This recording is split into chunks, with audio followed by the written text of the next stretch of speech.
You don't look like a man who's afraid of anything, so why do you eat alone?" The voice came out of nowhere, clear, confident, and devastatingly fearless. Sebastian Travis looked up from his untouched plate of osso buco, startled. A black waitress stood in front of his table, her hands moving in fluid ASL. Her braids were pulled back in a practical bun, uniform crisp and professional. Her eyes, however, held none of the terror he was accustomed to seeing. "Excuse me?" He signed slowly, jaw tight, not sure if she was reckless or suicidal. "I said," she repeated, hands still moving with practiced ease, ignoring the frozen silence of the dining room and the horrified stares of his men. "You don't look like a man who's afraid of anything, so why do you eat alone?" Her fingers paused. "Good evening. What can I get for you tonight?" Sebastian blinked. He didn't sign anything back. He didn't reach for his notepad. He just stared. He wasn't used to anyone approaching him voluntarily. He wasn't used to anyone talking to him, at least not without fear, calculation, or a translator standing nervously between them. This woman wasn't afraid. She stood with her weight on one hip, notepad ready, like she was waiting on any other customer, like he was just a man ordering dinner. "Hey everyone, welcome back. Before this story begins, I need you to do something. Subscribe if you haven't yet. These stories take hours to craft, and your support means everything. Then leave a comment. Your city, your country, what time it is right now. Not just for me, but because YouTube uses that to connect you with more stories like this one. Now, let's begin." His underboss Romano tensed at the perimeter, hand moving toward his jacket. Sebastian raised one finger without looking away from her, a subtle command. "Stand down." The woman, Sandra, her name tag read, tilted her head slightly. "The veal's excellent tonight, but you look like a ribeye man to me, am I right?" Sebastian let out a breath he didn't know he was holding, leaned back in his chair and reached for the leather-bound notepad he always carried. His pen moved across the paper with sharp, controlled strokes. "Who taught you to sign?" Sandra glanced at the note, then met his eyes again without flinching. "My little brother. He's deaf. 12 years old and smarter than anyone I know." She paused, something softening in her expression. "He taught me that silence doesn't mean someone has nothing to say." Sebastian's hand stilled on the notepad. A nervous manager appeared at Sandra's elbow, his face pale with panic. "Ms. Lawrence," he hissed under his breath. "You can't. Mr. Travis prefers." "She's fine." Sebastian signed with sharp, irritated movements, but there was no anger in his eyes, just something defensive, something almost curious. "Mr. Travis, I apologize," the manager stammered, his voice climbing an octave. "She's new.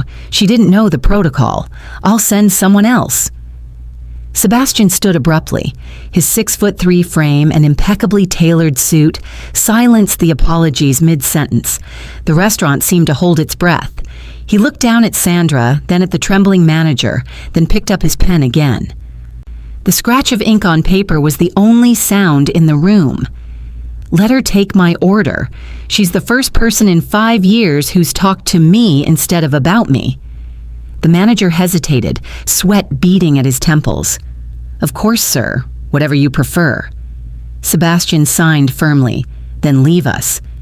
Sandra's lips curved into the smallest smile, not triumphant, not smug, just present.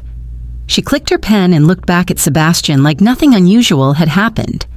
"So, ribeye, medium rare, and let me guess."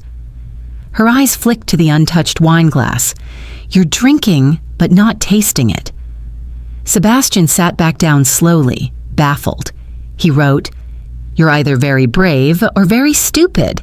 Sandra read the note, her smile widening just a fraction.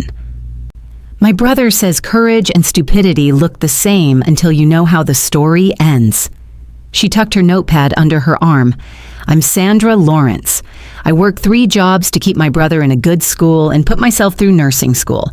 I learned sign language when he was 6 and I was 19, and it's the best thing I ever did."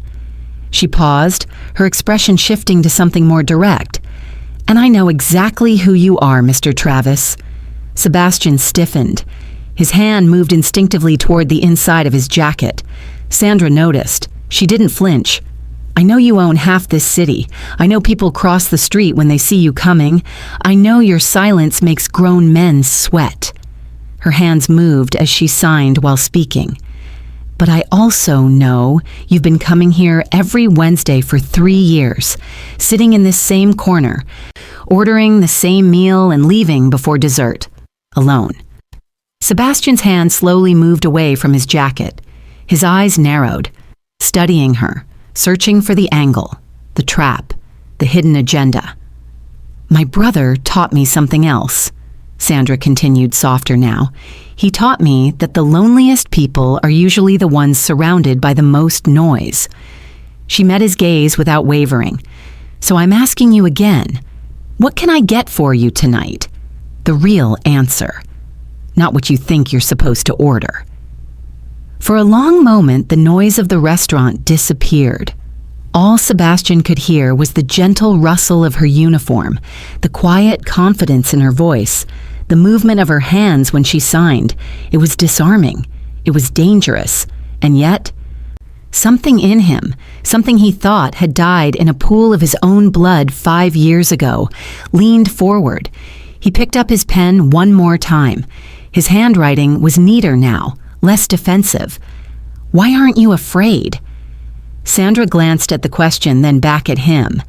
"Because," she signed and spoke simultaneously, "I've learned that the scariest people are usually the ones most afraid of being seen." Sebastian stared at her. Then for the first time in 5 years, the corner of his mouth twitched. Not quite a smile, but close. Sebastian Travis had perfected the art of predictability. Every Wednesday at 8:12 p.m., he arrived at Salvatore's through the kitchen entrance, bypassed the main dining room, and settled into table 12, the corner booth with sightlines to both exits and bulletproof glass retrofitted into the decorative panels. His routine was a calculated message: "I am untouchable, unmoved, unchanging." Tonight followed the same script. Romano and 2 soldiers flanked the perimeter, their presence turning nearby diners into statues who ate quickly and avoided eye contact. The usual server, Marco, approached with a trembling hand and the menu Sebastian never read. But Marco stopped 3 feet away, frozen, because someone else had already reached the table. Sandra Lawrence stood there with her notepad, hands moving in sign language, asking why he ate alone. And Sebastian found himself doing something unprecedented. He let her stay. The ribeye arrived 20 minutes later. Sandra set it down with practiced efficiency, her movements neither rushed nor deferential. "Cooked it myself," she signed with one hand while adjusting his water glass with the other. "Chef was taking too long." Sebastian raised an eyebrow. She shrugged. "I told you. 3 jobs. One of them's a line cook at a diner in Brooklyn. I know my way around a kitchen." She pulled a small photo from her apron pocket and placed it beside his plate. A smiling boy with warm brown eyes and hands frozen mid-sign. "That's Cooper. He wants to be an architect, designs buildings in his notebooks during class instead of taking notes." Sebastian studied the photo longer than necessary. He wrote, "You carry his picture during your shift?" "Always," Sandra said simply. "Someone has to remember we exist beyond what people see." Her eyes held his. "Kind of like how someone should remember you're a person ordering dinner, not just a reputation sitting in a corner." Something twisted in Sebastian's chest, sharp and unfamiliar.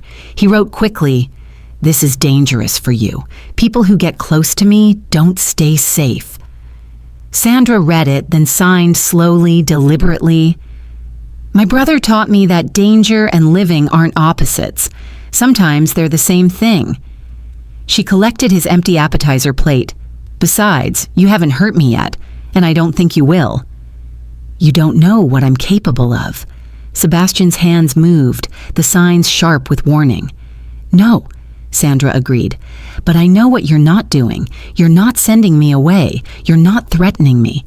You're sitting here having an actual conversation." She smiled slightly. "That tells me more than your reputation does." The dinner ended too quickly. Sandra brought the check. Though Sebastian never paid at his own restaurant, she'd written something at the bottom. "Same time next week, Mr. Travis?" Sebastian stared at the question. Every instinct screamed danger. For her, because of him. His world devoured soft things. And Sandra Lawrence, with her fearless eyes and her deaf brother's photo in her pocket, was the softest thing that had come near him in years. He picked up his pen and wrote a single word. Wednesday. Sandra's smile reached her eyes this time. "I'll save your table."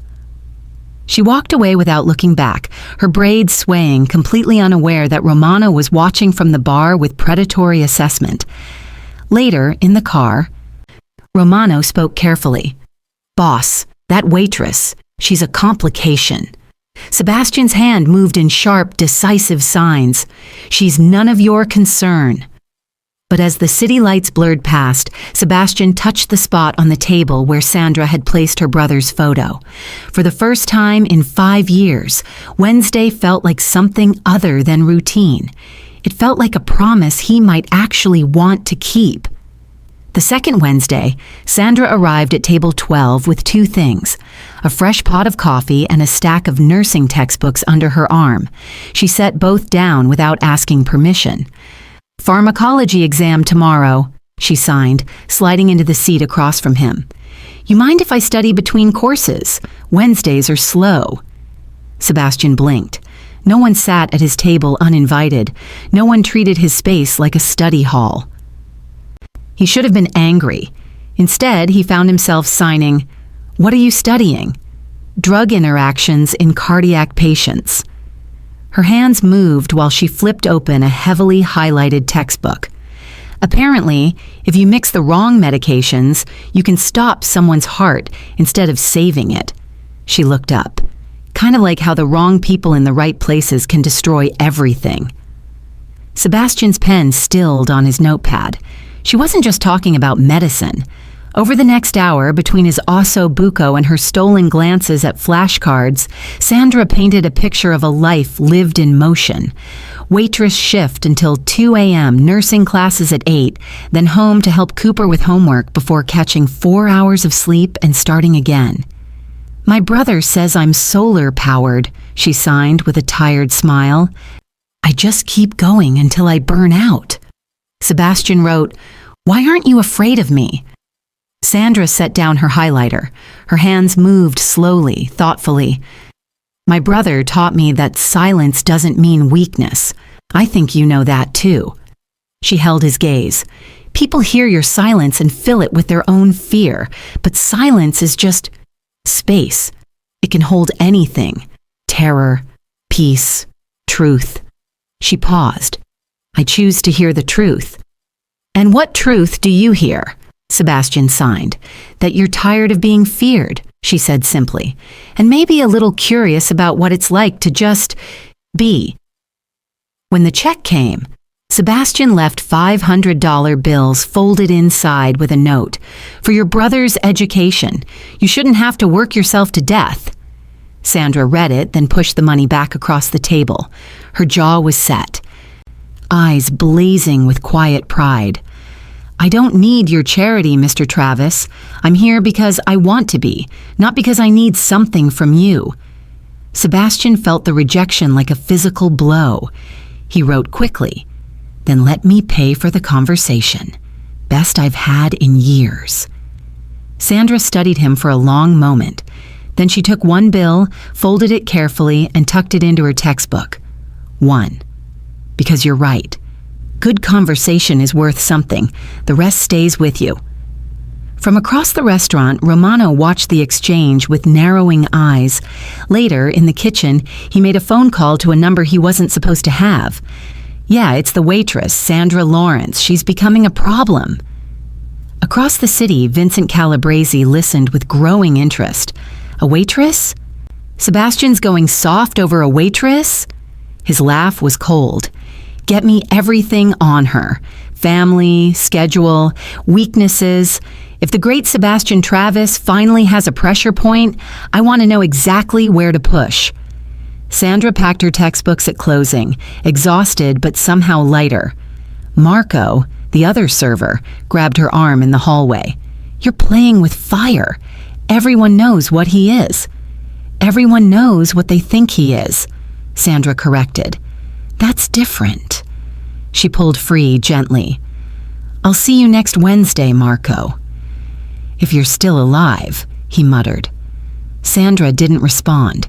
She was already thinking about next week, about the way Sebastian's shoulders had relaxed when she'd pushed the money back, like he'd been tested and somehow, impossibly, passed.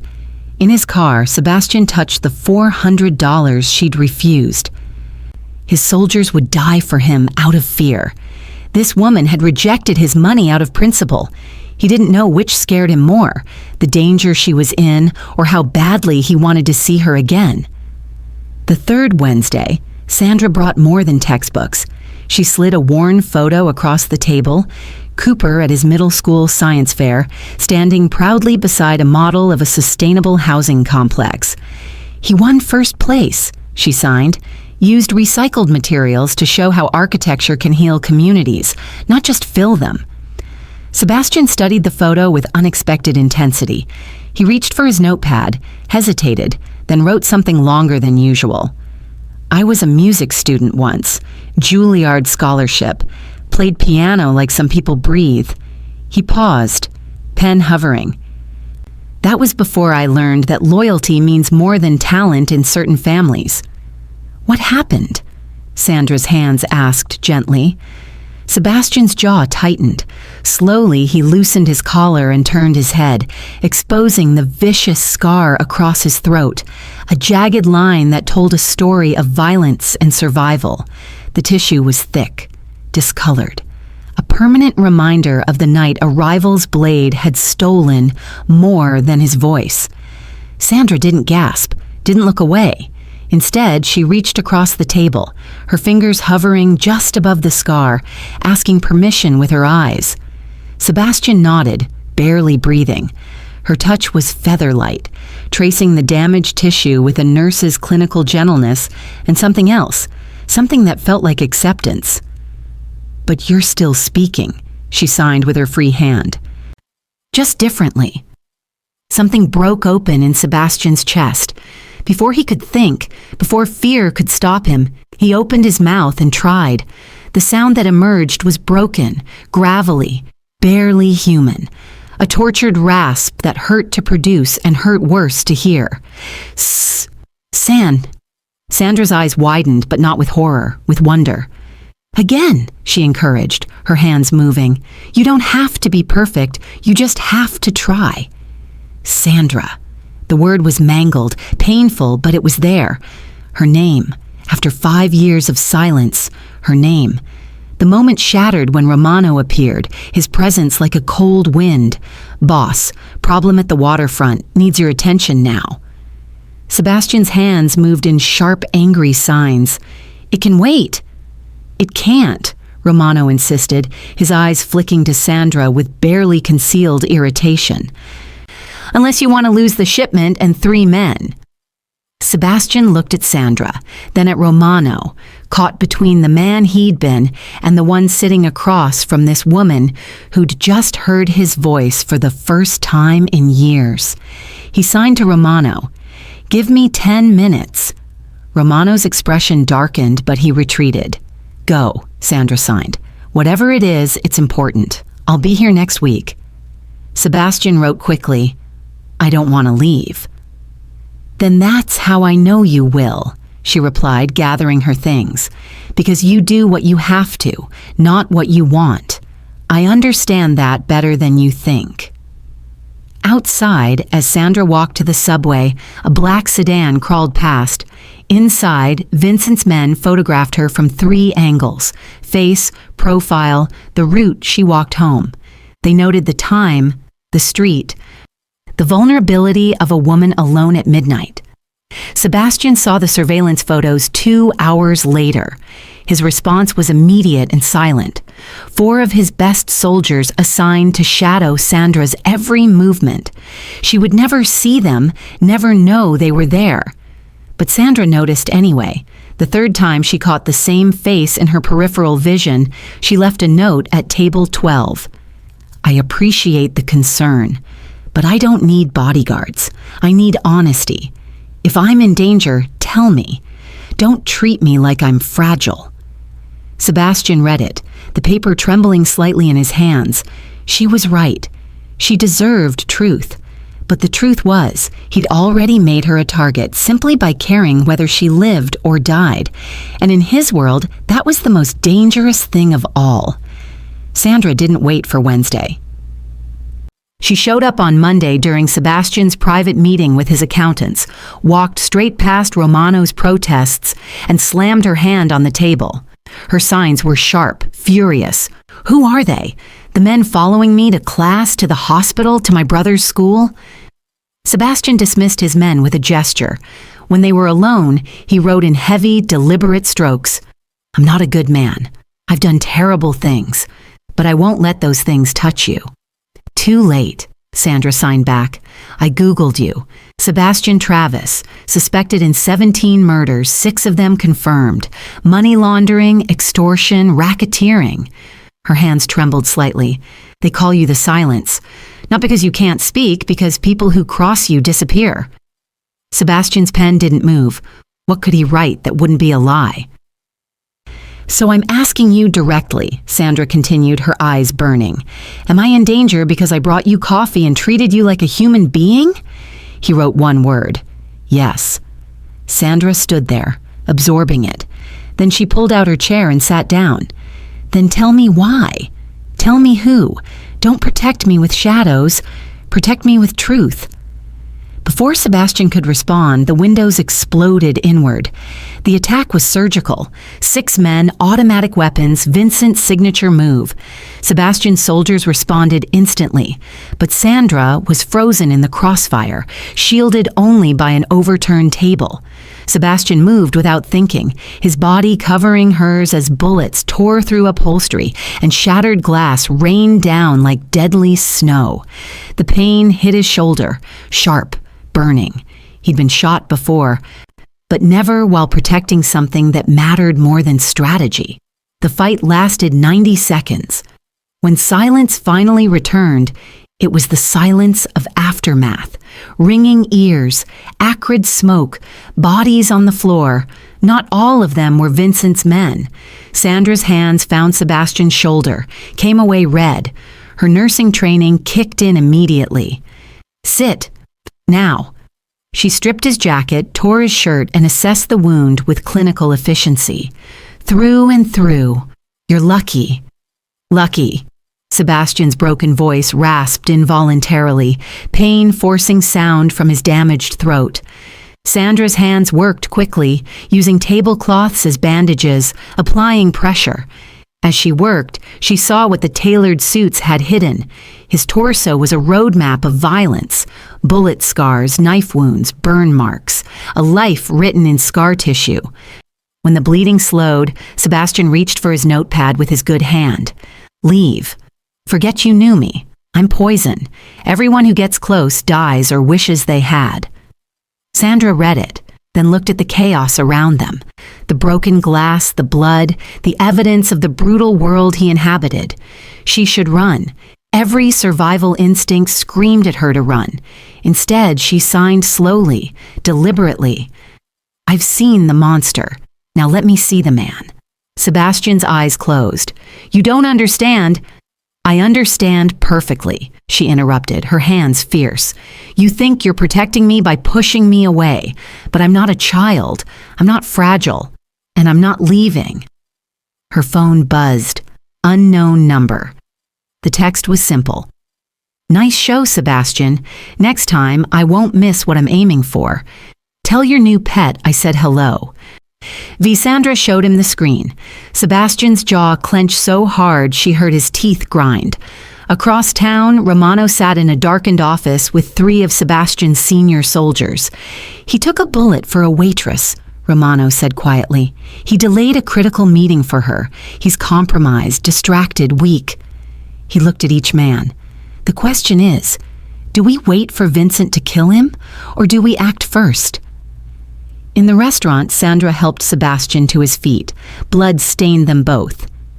I need to get my brother somewhere safe, she said, and then you and I are going to have a very long conversation about what happens next. Sebastian nodded, knowing that next might be the last thing either of them ever saw. Sandra's life became a cage within 48 hours. 2 guards outside her apartment, one trailing her to classes, another watching Cooper's school from a parked car. She couldn't buy coffee without 3 men in tactical positions analyzing the barista's background. I can't live like this, she signed when Sebastian came to check her wounds, his shoulder still bandaged, moving stiffly. Cooper keeps asking why strange men follow us. I'm missing clinicals. My professors think I'm paranoid. Sebastian wrote, better paranoid than dead. Better dead than not living. Sandra shot back, her hands sharp with frustration. You're smothering me to save me. Can't you see the difference? He couldn't, or wouldn't. Every time he closed his eyes, he saw her in that crossfire, fragile and exposed. The thought of losing her had become more terrifying than any bullet. Meanwhile, Romano sat across from Vincent Calabresi in a warehouse that smelled of rust and old blood. I can give you Sebastian, Romano said quietly. His schedule, his safe houses, his weaknesses. He leaned forward. In exchange, I want the waterfront territory and your word that my crew stays intact. Vincent smiled like a shark scenting blood. What's his weakness? The waitress? Worse, Romano replied. He's gone soft, hesitates, second guesses. The Sebastian I knew would have burned your operation to ash by now. This one, he's trying to be something he's not. He slid a folder across the table. Everything you need is here.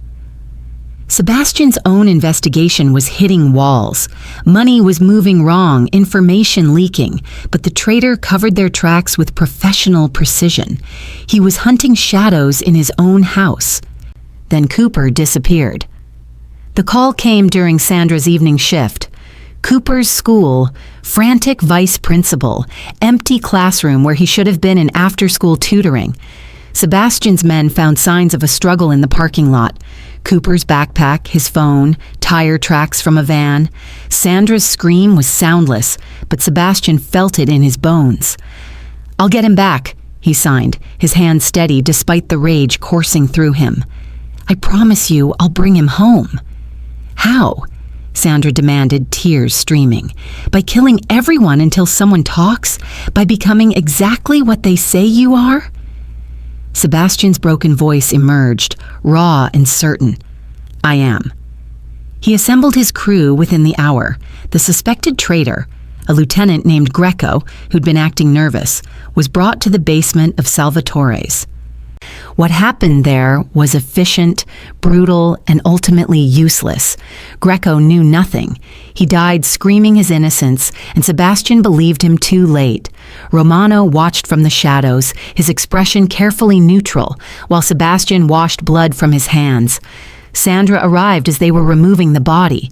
She saw Sebastian's face, cold, empty, the man she'd glimpsed beneath the monster now buried under necessity.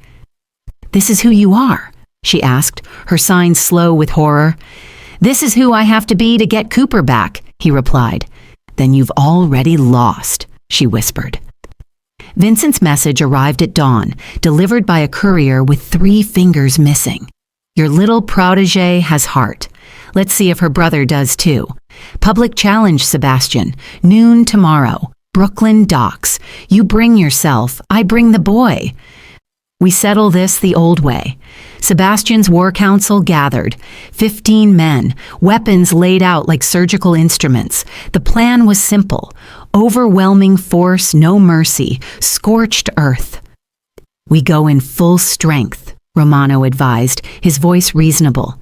Every gun we have. Vincent won't expect total commitment. Sebastian nodded, signing rapid orders. but something gnawed at him, an instinct honed by decades of survival, whispering that the obvious play was the wrong one. Sandra stood in the doorway, still in her blood-stained uniform. If you do this, if you walk into whatever Vincent's planned, you won't come back. Not as anyone I recognize. Sebastian's hands moved. Then remember me as I was. Before you, when I was still just a monster. You were never just that, Sandra signed back. That's the problem. That's why this hurts. Detective Rachel Morrison didn't ask Sandra to come to the precinct. She had 2 uniformed officers escort her from the hospital mid-shift. Her supervisor's horrified face, the last thing Sandra saw before the squad car door closed. The interrogation room was exactly what television had promised. Cold, fluorescent, designed to make you feel guilty even if you weren't. Morrison slid a folder across the metal table. Sandra Lawrence, 26, nursing student, works 3 jobs to support her deaf brother. She opened the folder. Also, known associate of Sebastian Travis, organized crime boss with a body count that would make most serial killers jealous. I'm his waitress, Sandra said evenly. I take his order. That's not illegal. Morrison laughed, bitter and tired. You took a bullet meant for him, or rather, he took one for you. That's not a customer-server relationship, sweetheart. That's something much more dangerous. She spread crime scene photos across the table. Bodies, blood, violence documented in stark detail. 17 confirmed kills. 32 suspected. That's just the ones we can prove. Sebastian Travis has been destroying lives since before you were born. Sandra's hands clenched in her lap, but she said nothing. You think you're special? Morrison leaned forward. You think you'll change him? Every woman who's gotten close to Sebastian Travis either disappeared or learned to live with nightmares. You're just another casualty waiting to happen. The only question is whether you'll figure that out before or after he gets your brother killed. Sandra met her eyes. Are you charging me with something, detective? Or is this just a friendly warning? Morrison studied her for a long moment, then slid a business card across the table. When you're ready to testify, call me. I can protect you, but only if you help us put him away. Sandra left the card on the table, but Morrison's words followed her home, echoed in her restless sleep, whispered every time she looked at Cooper. Could she love a man whose hands were stained with decades of blood? Could she ask her brother to accept a future built on violence? Sebastian felt her withdrawal like winter settling in. She still came to their Wednesday dinners, but her signs were mechanical, her eyes distant. He wrote her a note he never sent. If you need to leave, I understand. I'll make sure you're safe. It's the only good thing I can still do. Then Romano made his move. The fabricated evidence was elegant. Text messages doctored to suggest Sebastian was negotiating, offering Sandra to Vincent as a peace tribute. Romano showed them to Sebastian's most trusted soldiers in a late-night meeting. He's trading her life for territory. Everything he told us about protecting her was a lie. Doubt spread like infection. Men who'd followed Sebastian for years began questioning orders, whispering in corners, reaching for weapons when he entered rooms. Vincent's message arrived via the same fingerless courier. Bring the girl to me or I'll burn everything you love, starting with her brother. Midnight. The docks. Come alone. Sebastian was preparing to comply, to walk into certain death if it meant Cooper would be freed, when Sandra overheard Romano on his phone in Salvatore's back office. She'd come early for her shift, was passing by when she heard, Vincent, it's done. Sebastian will be at the docks. Bring extra men. He's wounded, distracted, perfect target. Sandra froze, her blood turning to ice. The traitor. It had been Romano all along. She had a choice. Walk away to safety, let Sebastian face the consequences of his violent life, or warn him and become complicit in whatever came next. Her hands trembled as she signed to Sebastian's bodyguard. Your boss is in danger. Romano is the snake. The confrontation happened in the restaurant's wine cellar. Sebastian, Sandra, Romano, and 4 loyal soldiers who'd been verified clean. Romano stood against the stone wall, his expression shifting from defiance to calculation. "You went soft," Romano signed and spoke, his voice cold. "You forgot what we are. We're not men, we're weapons. You were the sharpest blade I ever knew, and then he gestured at Sandra, turned you into something weak, something that hesitates. In our world, hesitation is death." Sebastian's hands moved with deadly calm. "You sold me out for territory?" "I sold out a ghost," Romano spat. "The real Sebastian Travis died the night that blade cut his throat. What came back was a shell playing at being human. I'm just finishing what Vincent started." Sandra watched Sebastian's face, saw the moment he made his choice. His hands moved. "You're right about one thing. I did change, but that doesn't make me weak." The gunshot echoed in the stone chamber. Romano dropped, expression frozen in surprise. Sebastian's smoking weapon lowered slowly. He looked at Sandra, expecting horror, rejection, the final proof that she couldn't love a monster. Instead, she signed, "Now we save my brother. Together." Romano's body hit the cellar floor with a sound that would haunt Sandra's dreams for years. Sebastian lowered the gun, his expression empty, mechanical, the face of a man who'd killed so many times it no longer registered as significant. Sandra's hands trembled, but she didn't look away. This was the truth Morrison had warned her about, the reality beneath every gentle sign Sebastian had ever made across their table. "Now you see what I am," Sebastian signed with one hand, gun still in the other. Sandra's throat worked, but when her hands finally moved, they were steady. "I see a man protecting what matters. But there has to be another way." "There isn't," Sebastian's broken voice emerged. "Not in my world." "Then change your world," Sandra signed fiercely. "Or let it bury you." Vincent's final message arrived within the hour, delivered with a photo of Cooper, bound and gagged. "Your brother for your boss. Midnight. Brooklyn Docks, Warehouse 7. Sebastian comes alone and unarmed, or I send Cooper back in pieces." Sebastian's war council reconvened over Romano's still warm body. The plan was pure violence. Hit Vincent's compound with overwhelming force. Extract Cooper. Leave no witnesses. It was the language Sebastian spoke fluently, the only response his world understood. Sandra listened to the strategy, watched men check weapons and discuss kill zones. Then she stood, walked out, and made a phone call she knew might cost Sebastian everything. Detective Morrison answered on the second ring. 2 hours later, Sandra returned to find Sebastian's men loading into vehicles. She signed to Sebastian alone. "I have another option, one that doesn't end with you dead or Cooper traumatized for life." "There are no other options," Sebastian replied. "Morrison will help us," Sandra signed, "in exchange for evidence. Vincent, the commission, everything. Full immunity for you if you cooperate." Sebastian's hands moved so violently his shoulder wound reopened. "I don't cooperate with cops. It's a death sentence in my world. I'd be marked, hunted, killed within a week." "Then die as the monster," Sandra challenged, her eyes burning, "or live as the man who chose differently. You can't have both anymore, Sebastian.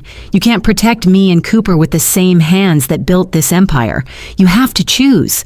Sebastian stood frozen, the weight of 30 years pressing down on him. Everything he'd built, every code he'd lived by, every line he'd never crossed, it all demanded he respond with violence.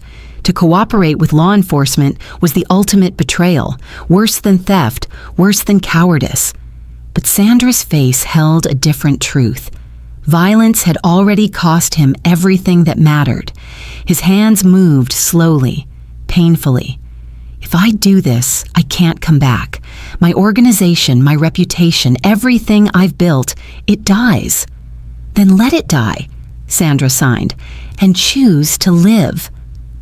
The preparation took 6 hours. Sebastian opened his safes, his encrypted files, his carefully documented insurance policies against the very people he'd worked with for decades. Names, dates, wire transfers, photographs, 30 years of crime laid bare. Morrison's team worked with Sebastian's remaining loyal soldiers, planning an extraction that relied on badges instead of bullets. Sebastian's hands shook as he signed the cooperation agreement. He was crossing a line that couldn't be uncrossed, becoming the thing his world hated most, a rat. His final message to his organization went out at 11 p.m., typed on his phone and sent to every captain, every lieutenant, every soldier who'd ever taken his orders. I'm ending this. Not with blood, but with truth. What I've built was cancer. I'm cutting it out, even if it kills me. If you're smart, you'll disappear before the arrests start. If you're loyal, you'll understand why. Sandra read it over his shoulder. You're sure? Sebastian's broken voice emerged, barely audible. No, but I'm doing it anyway. Outside, Morrison's tactical teams moved into position.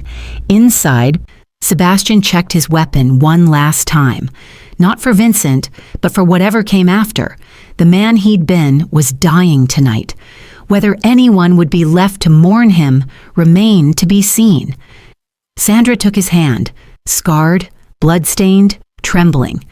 Cooper and I will still be here. Whatever comes next, we'll face it together. It was the first promise anyone had made him that felt like salvation instead of a threat. The Brooklyn docks at midnight looked like a graveyard of industrial ambition. Rusted cranes, abandoned warehouses, shadows deep enough to hide armies. Morrison's tactical teams moved like ghosts through the perimeter, while Sebastian's remaining loyal men covered exit points. An uneasy alliance built on desperation and Sandra's unwavering belief that another way was possible. Sebastian entered Warehouse 7 alone, as Vincent had demanded, but 20 weapons tracked his every step from concealed positions. Morrison's voice crackled in his earpiece. We've got visual on the boy. 2nd floor, northeast corner, 4 guards. Wait for my signal. Vincent emerged from the shadows like he was born from them, impeccably dressed despite the decrepit surroundings. Cooper sat bound to a chair behind him, terrified but unharmed. The great Sebastian Travis, Vincent smiled, finally on his knees. I'm standing, Sebastian signed. Not for long. Vincent circled him slowly. You know what I admire? You almost pulled it off. Almost convinced yourself you could be something other than what we made you. But here you are, back where you belong, in the dark, making deals with blood. Sebastian's hand moved toward his concealed weapon. Every instinct screamed to end this the old way, quick, brutal, permanent. You think going soft makes you strong? Vincent continued. It makes you dead.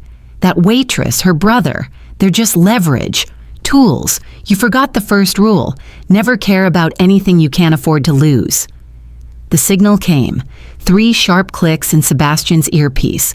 Morrison's teams breached simultaneously, flashbangs turning night to day. Sebastian moved on instinct, years of violence guiding his body before his mind could catch up. He and Vincent collided in the chaos, 2 predators who'd circled each other for years, finally converging. Vincent fought like a man with nothing to lose. Sebastian fought like one with everything to prove. The knife Vincent drew opened a new line across Sebastian's ribs, another scar for the collection. Sebastian's hand found Vincent's throat, squeezed, felt the familiar resistance of cartilage under pressure. 1 more second of pressure, and Vincent would be gone. This threat eliminated. The old way completed. Sandra's voice echoed in his memory. Then die as the monster or live as the man who chose differently. Sebastian's grip shifted. Instead of crushing, he incapacitated, a precise strike that left Vincent conscious but immobilized. Morrison's team swarmed in, cuffing Vincent while he sputtered curses and disbelief. You're letting them take me? Vincent gasped. You've signed your own death warrant, Travis. The commission is done. Sebastian signed, his hand steady despite the blood soaking his shirt. Cooper was freed, unharmed except for terror that would take time to heal. Sandra met them at the extraction point, crushing her brother in an embrace that said everything words couldn't. Over Cooper's shoulder, she caught Sebastian's eyes, gratitude, relief, something deeper that neither had names for yet.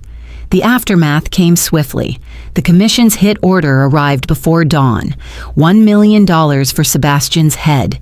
His response was equally swift. Every file, every transaction, every dirty secret he'd accumulated over 3 decades, released to law enforcement simultaneously. The FBI's Organized Crime Division scrambled to process the intelligence windfall, while arrests cascaded across 5 states. Morrison met Sebastian in a safe house 3 days later. "I can't protect you from everything," she said, sliding indictment papers across the table. 23 counts: RICO, conspiracy, manslaughter. The DA wants blood. "What can you offer?" Sandra asked, sitting beside Sebastian. 5 years minimum security with full cooperation, forfeiture of all criminal assets, witness protection after release. Morrison looked at Sebastian. "It's more mercy than you deserve, but it's what I can do." Sebastian's hands moved slowly. "I'll take it." Later, alone with Sandra and Cooper in the safe house, Sebastian wrote what he couldn't sign. "I can't ask you to wait. I have no right. 5 years is forever for someone your age. Live your life. Become the nurse you're meant to be. Forget." Sandra took the pen from his hand and wrote beneath his words, "You're not asking? I'm choosing. We both are." Cooper nodded, his signs adding, "My sister says you're learning to speak differently. So am I. We'll wait. 5 years isn't forever. It's just time." Sebastian's broken voice emerged, tears he hadn't shed in decades finally falling. "Why?"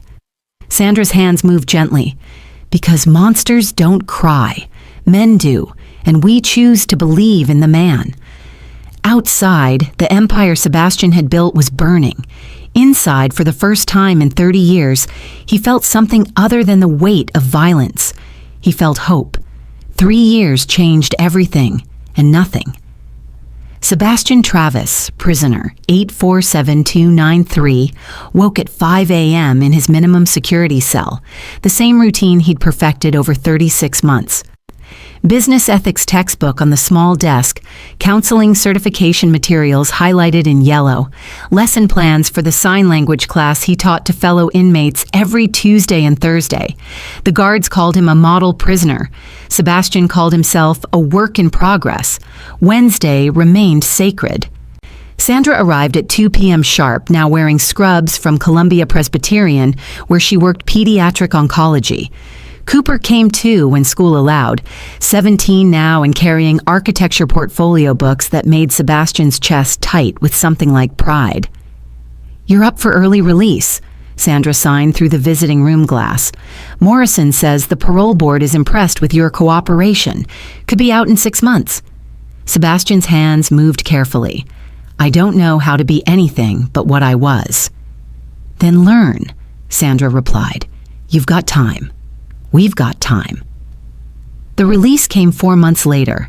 Exemplary behavior, continued cooperation with ongoing investigations, transformation that even hardened correctional officers acknowledged was genuine. Sebastian walked out with $247 in his prison account, a donated suit that didn't quite fit, and a world that had moved on without him. His old empire was ashes, the commission dismantled, Vincent serving life without parole, the territories carved up by new players who saw Sebastian as a cautionary tale, not a threat. His wealth, every dollar earned through violence, forfeited, his reputation destroyed, and yet standing in the spring sunlight, breathing air that didn't taste like concrete and regret, Sebastian felt something he'd never experienced in 30 years of power: freedom.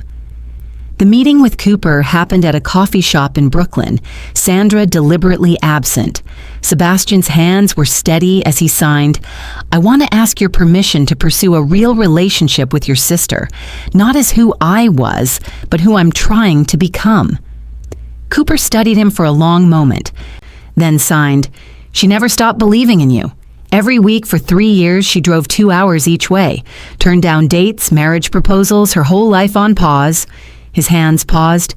"Don't prove her wrong, that's all I ask."